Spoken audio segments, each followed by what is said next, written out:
Okay, so welcome back. This is video number 3, and we're going to dive straight in and we're going to talk about creating a connection. So you kind of got a sneak peek preview of a little bit about trying to create a connection in the previous video. But before we write out your email autoresponder and of course jump into the technical setup, you really need to understand people's problems, what they face, and what the solutions are. So what I'm going to do in this particular video is to help you figure that out and help you solidify what that really looks like.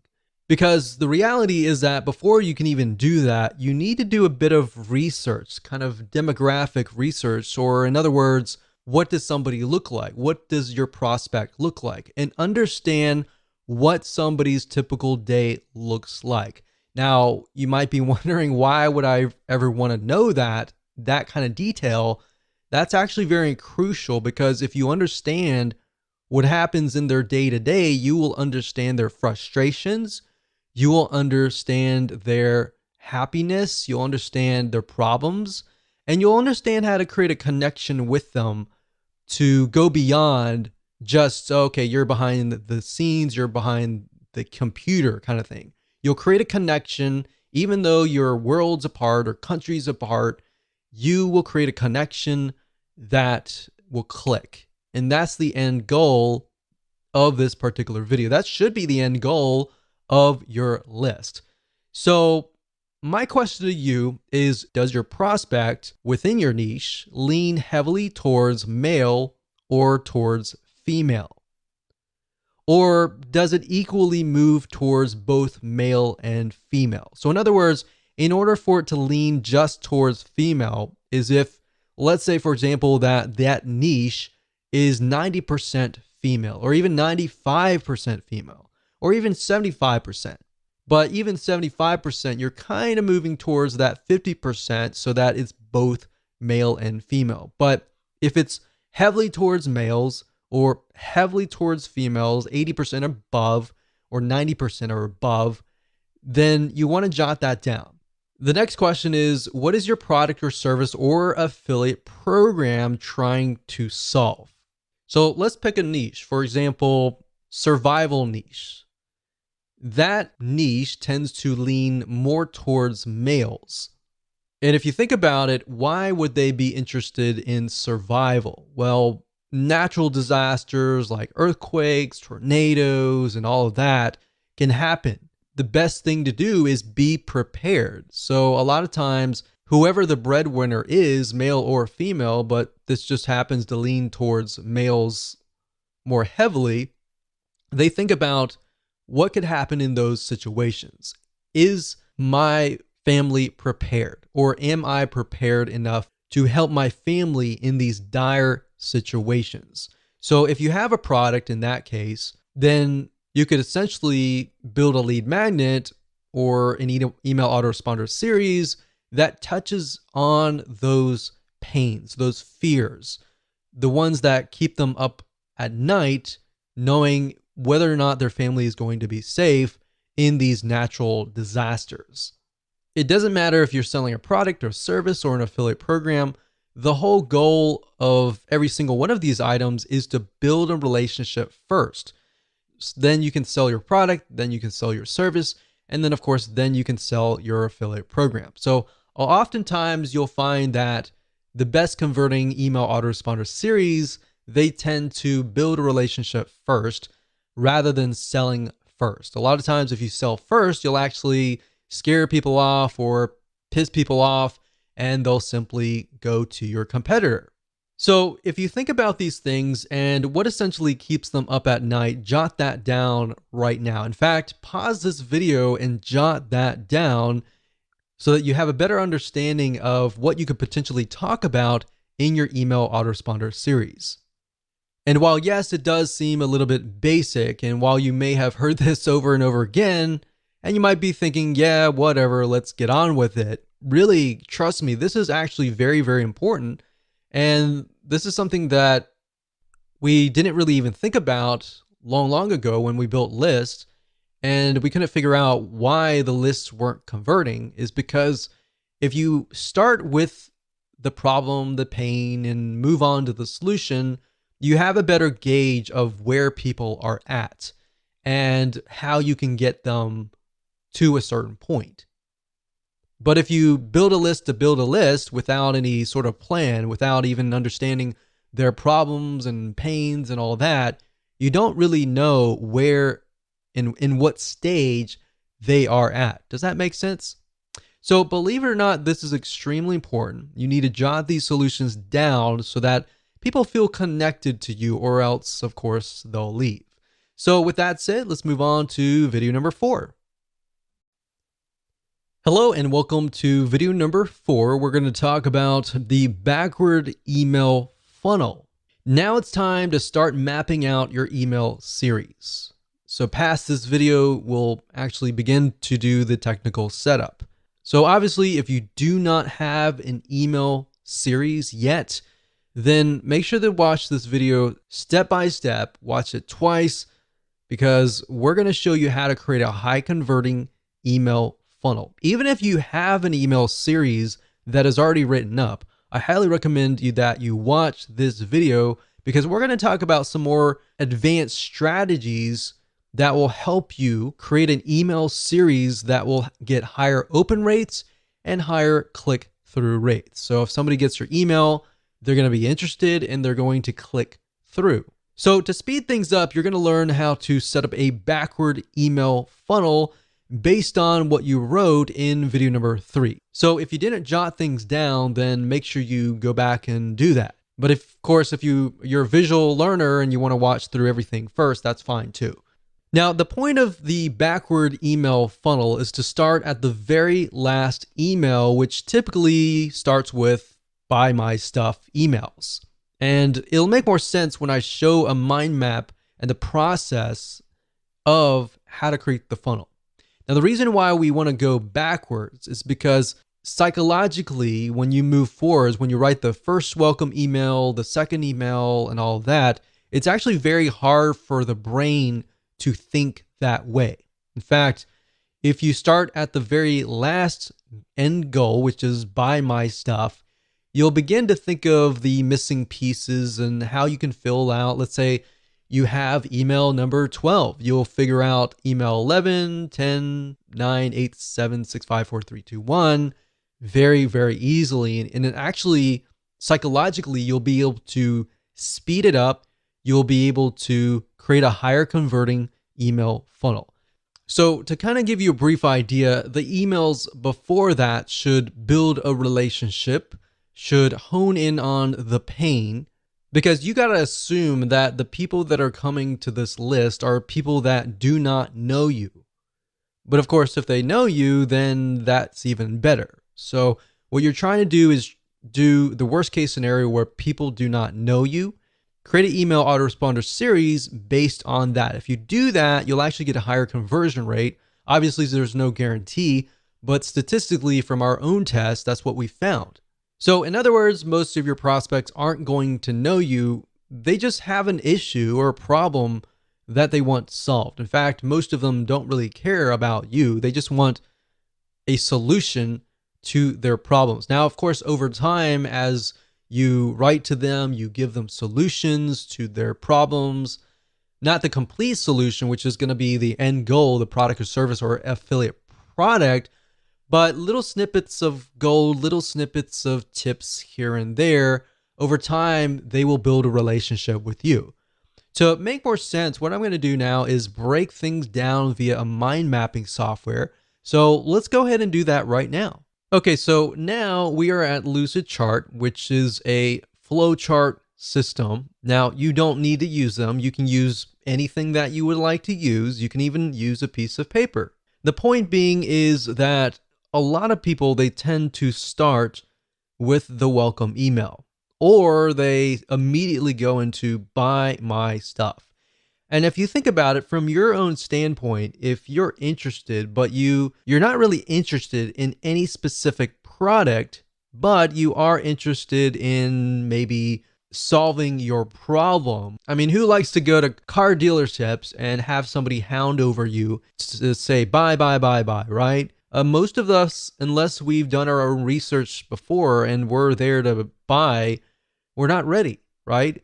So that's why I say start at the very end. Start where you want to get people to buy your stuff and then move backwards. So if this is your, let's say, sixth email or even 12th email, doesn't matter. You just want to start at the very end. And then what we want to do is we want to move backwards. So we're going to move from here all the way back over here. So buy my stuff email back over here. Now you might be thinking, well, what exactly does that look like? So let's take, for example, the example that we talked about earlier about the survival product. So let's say, for example, that we are selling survival kits, maybe meal kits. So what is related to meal kits? So if you think about it, when you have an earthquake or you have a tornado, and all the power grid has essentially been disabled, and you don't have access to a microwave or anything like that, then how do you survive? So what kind of content could you essentially provide? So if we open up our little nifty notepad here, we could just start brainstorming survival meal kits. Maybe the top 10 ways to create your own survival meals.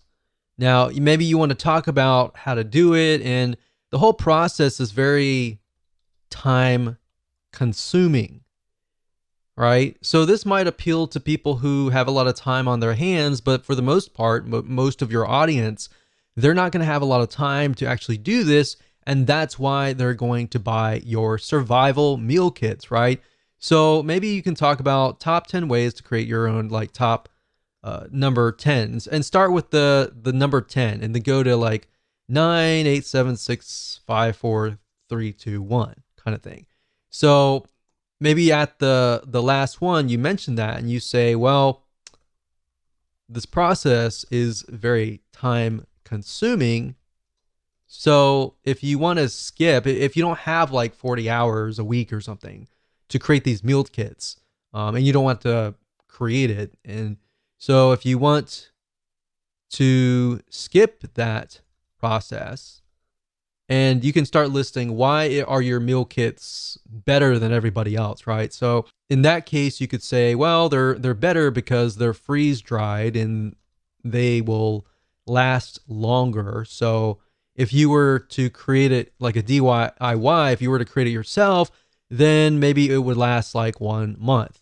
But if you come with us, then ours will last like 12 months. So if you're out in the wilderness and you got 12 months, then these foods will last you about 12 months. I would start hitting on pain points, fears, power grid out. So not having power for more than a week. And that's happened. We've seen that in a lot of natural disasters where there's no power and there's literally no food in the grocery stores.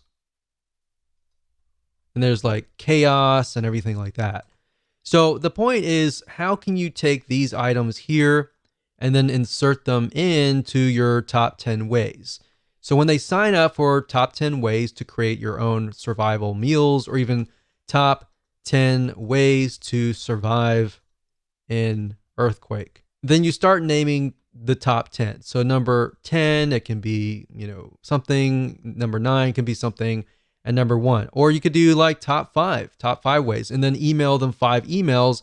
And by the 5th email, you've provided so much value that they are going to trust you. And then you can have the survival email kit. So then you can have the buy my stuff emails. So by working backwards, then we can say, okay, this can be top number 1. And then this can be 2, 3, 4, and 5. So we can work that in here, 2, 3, 4. So let's just do 4 just because the screen's so big enough. So top 4 reasons. Now I will say one thing that we've tested out is top 4 and 5 tend to work better. Anything beyond that tends to be a little bit more overwhelming unless you can fit that into other emails. So we found that actually the top 4 ways actually does really well. Top 4 or 5. So by this point, they're definitely going to want to stay to the number 1 way, right? So if you start with number 1 here and move backwards, that's fine if they're all equivalent, but if the biggest and the best way is number 1 here, leave the best for last, and that way they'll actually click through, right? So that's why I say start at this point. Now, if you wanted, you could do that as well, but if you start from this point, you begin to ask yourself, okay, what makes my product different than if you were to do it the manual way? So let's say, for example, that you were selling a piece of software, all right? Same concept. So if we were selling software, for example, a lot of times with software, you want to show the manual process, meaning the time-consuming process. In fact, if you notice, a lot of software companies nowadays are coming out with a lot of free training, free academy training type deals, because what they want to do is they want to show you how to do it for free, but then you realize, I don't want to do all this. I don't have much time in the day. I would rather buy a piece of software and speed the process up. But in order to get you to that point, they need to show you the value, right? In order to that, you need to see the value. So in that light, you could show the manual process. So let's show you a different scenario here. So let's move this down. So this is a totally different scenario here. So let's say, for example, you're selling a piece of software. So you could say, instead of saying top 4, 3, 2, 1, you could talk about the manual process. So this could be in the form of a blueprint, a secret plan, step-by-step plan, a video course.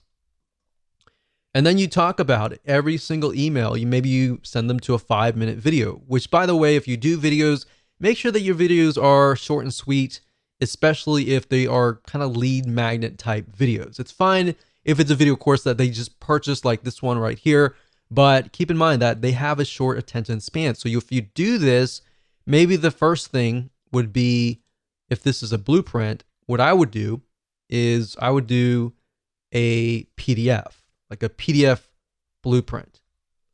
And then you say, in the next coming days or weeks, I'm going to show you step by step how to set things up. So we'll say step 1, step 2, and then step 3. So what you're doing here is you're showing that they need all of these emails in order to create a complete system. If you give everything up front at the first email, they're not going to have a reason to stay, right? So you want to make sure that you have it so that this is a complete system. So if they unsubscribe here, it's going to feel incomplete. Now, if you think closely about a movie, for example, a lot of times our brains don't like incomplete. So if you were to watch a movie and you saw even half of it, in your brain, usually you will think, I want to see the whole thing, right? If I only saw half, I want to see the whole thing. That's why our brains do not like complete. So that's what I'm showing you here. Now, in practical sense, what does that look like? Now, if you start out, welcome to, let's say, survival meal kits. So the first email will be a welcome email. Now, you want to make sure that you connect the emails. So at the end of the first email, and you talk about the top 4 reason or whatever that looks like, then you want to connect that somehow to the top number 3 in that first email. So you want to say something like, P.S. I'm going to send you an email tomorrow or the day after tomorrow or whatever on top number 3. The second email is going to be, all right, so we talked about this in the first email. Let's talk about top point number 3. And then of course, in the PS, you're going to say, I'm going to send you an email in 2 days for top number point number 4. So actually that's 4332, not 4. So that's 2. So I don't really need to go on, but the point is you need to connect them. So now that the arrows are going this way, we can actually move the arrows back. So the reason why I go backwards is because you take a little bit of content here and you move backwards. You take a little bit of content here and you move backwards. So when they sign up for this, they're naturally going to want this content, this content, this content here, and they're naturally going to want this content here. Believe it or not, this is the same strategy that we have used to get literally 50% open rates and 20% click-through rates, which is just insane. We've even seen in different niches 75% open rates, which is crazy. So as long as you understand this process and you follow along with the backward funnel and you write these emails in this way, connect to the right person and talk directly to them, you'll actually get a better conversion rate. So I hope that helped you. It's simple, but it's powerful.